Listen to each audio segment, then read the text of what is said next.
Assalamualaikum warahmatullahi wabarakatuh. Bertemu lagi dengan saya Rahyi Diasari dalam mata pelajaran kimia farmasi. Setelah kemarin kita belajar tentang reaksi redoks, maka kita lanjut lagi masih dalam satu bab yang sama, yaitu tentang sel elektrokimia. Jadi pada bab ini kita akan belajar tentang reaksi redoks spontan, sel Volta atau sel Galvani, dan sel elektrolisis. Untuk yang pertama adalah reaksi redoks spontan. Reaksi redoks spontan itu adalah reaksi yang berlangsung dengan sendirinya, jadi dengan secara spontan. Kemudian reaksi ini dia menghasilkan energi listrik. Kalau reaksi redoks yang tidak spontan itu adalah reaksi yang memerlukan energi listrik. Jadi yang spontan itu menghasilkan, sedangkan yang tidak spontan itu dia memerlukan. Kemudian sel Volta atau sel Galvani itu adalah elektroda yang dicelupkan ke dalam larutan garamnya, seperti kalian perhatikan pada gambar di samping. Jadi pada sel Volta itu terjadi perubahan energi kimia menjadi listrik. Nah, ini kita bisa tahu dari mana? Itu ada namanya voltmeter. Jadi ini ada ZnSO4, itu elektrodanya atau sel voltanya itu berupa lempengan Zn. Zn itu seng ya. Kemudian CuSO4 itu lempengannya adalah katodanya itu adalah Cu atau tembaga.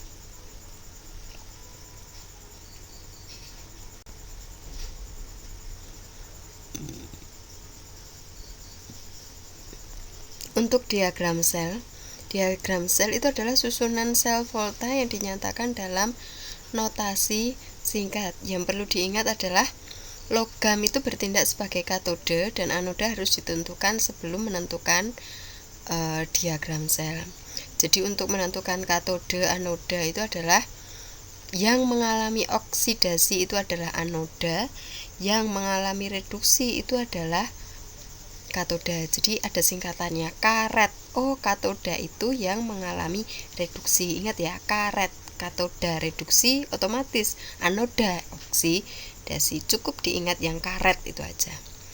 Kemudian kalau dilihat dari contoh di atas, maka Zn itu berfungsi sebagai anoda karena dia mengalami oksidasi, yaitu dari 0 menjadi plus 2. Sedangkan Cu itu berfungsi sebagai katoda. Kenapa? Karena Cu dari 2 plus menjadi 0. Maka untuk penentuan diagram selnya adalah seperti ini. Karena Zn itu anoda, maka reaksi Zn menjadi Zn2 plus itu ada di depan. Sedangkan yang di belakang itu adalah reduksi. Potensial elektroda dan potensial sel. Jadi potensial elektroda itu adalah potensial listrik pada permukaan elektroda. Jadi S-sel itu adalah S-sel ya. Itu adalah E0 katoda dikurangi dari E0 anoda. Jadi misalkan ada contoh soal seperti ini, tuliskan diagram sel yang dapat disusun. Berarti ini harus kalian tentukan dulu mana katoda, mana anoda ya. Nah, ini cara jawabnya seperti ini. Kalau dari soal di atas tadi ya, maka potensial reduksi CD lebih kecil dibanding dengan reduksi Cu, sehingga CD itu terletak di sebelah kiri dalam deret volta.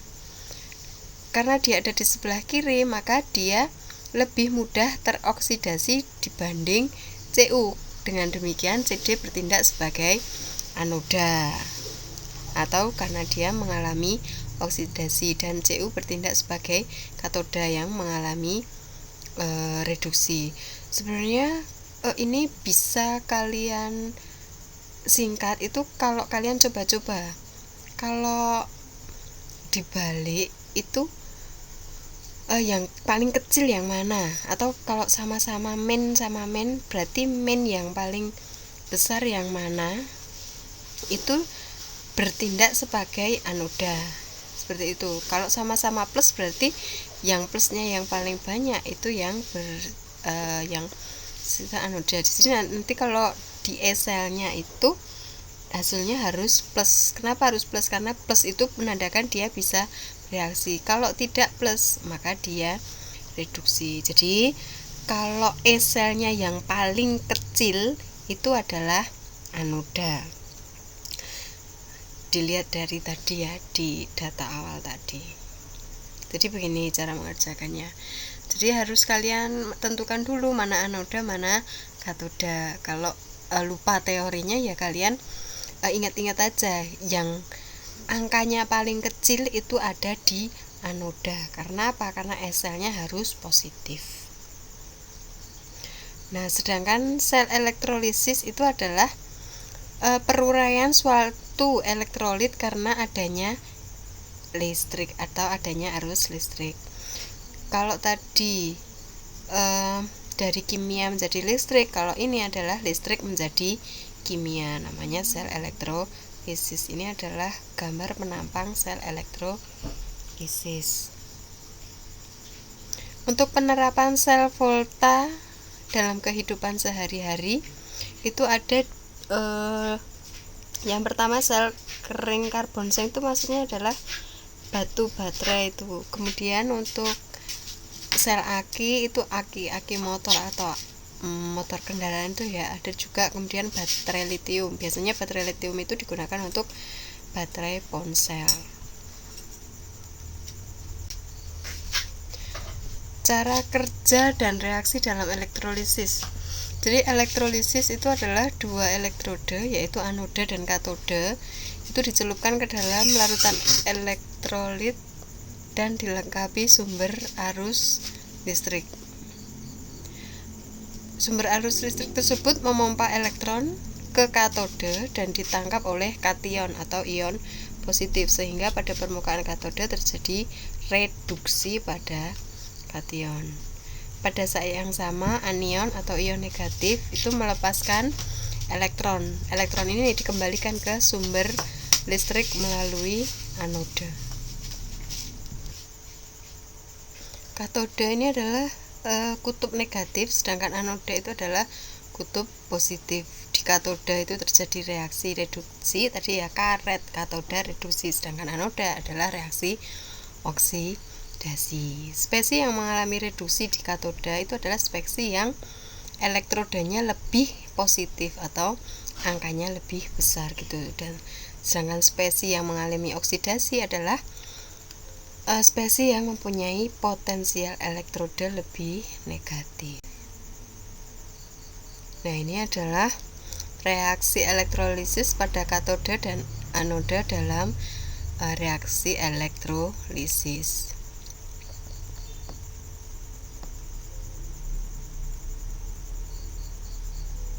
Jadi kation itu biasanya terdiri dari logam aktif, itu golongan 1A, 2A, Al3+ dan Mn2+ dalam fase larutan atau aqueous. Kemudian untuk katoda yang lain itu bisa juga dalam bentuk lelehan atau leburan. Ya.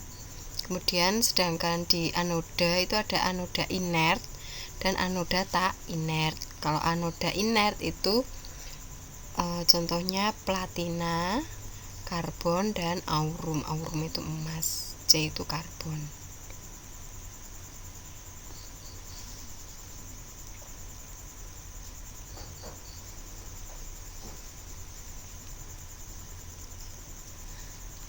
Oke, karena ada perhitungan tadi ya, kemudian ada dimunculkan yang namanya hukum Faraday. Jadi jumlah zat yang dihasilkan pada elektroda itu berapa, itu bisa dihitung dengan rumus ini.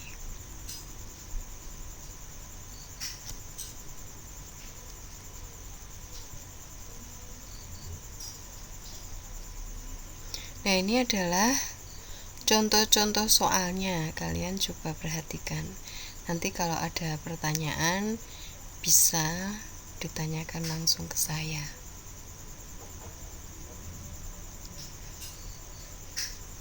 Nah, Untuk reaksi reduksi itu dalam kehidupan sehari-hari, misalkan ada korosi ya atau karat.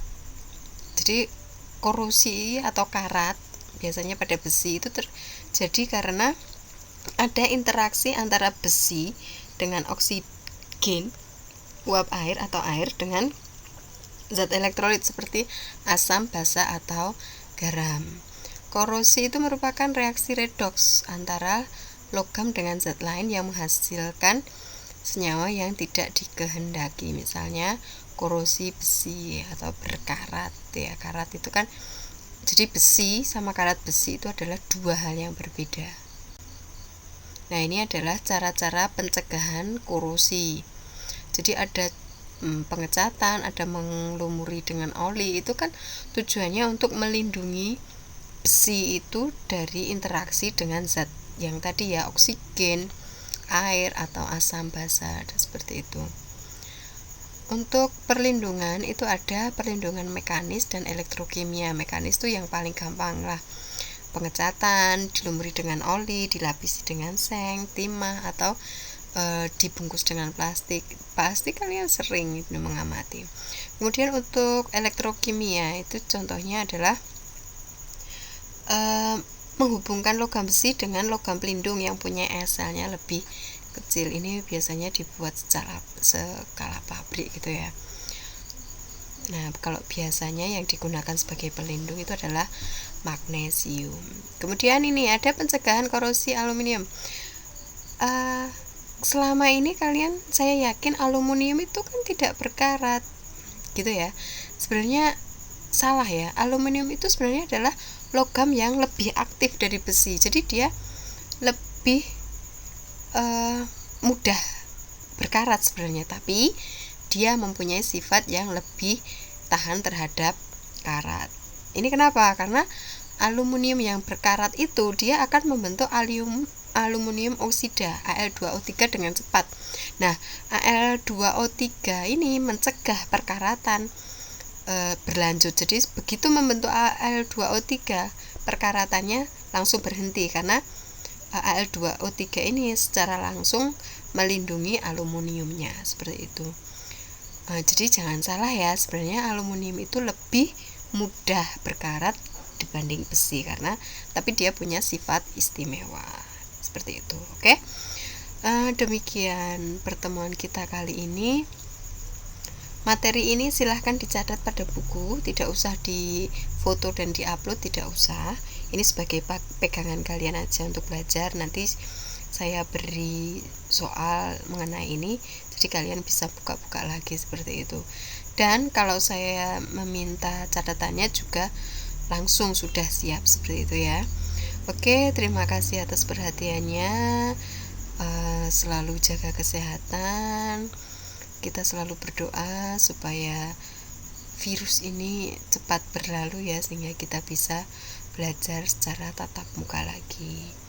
Jangan lupa selalu jaga kesehatan, selalu jaga kebersihan, social distancing. Kalau tidak perlu kemana-mana, lebih baik di rumah saja. Terima kasih. Wassalamualaikum warahmatullahi wabarakatuh.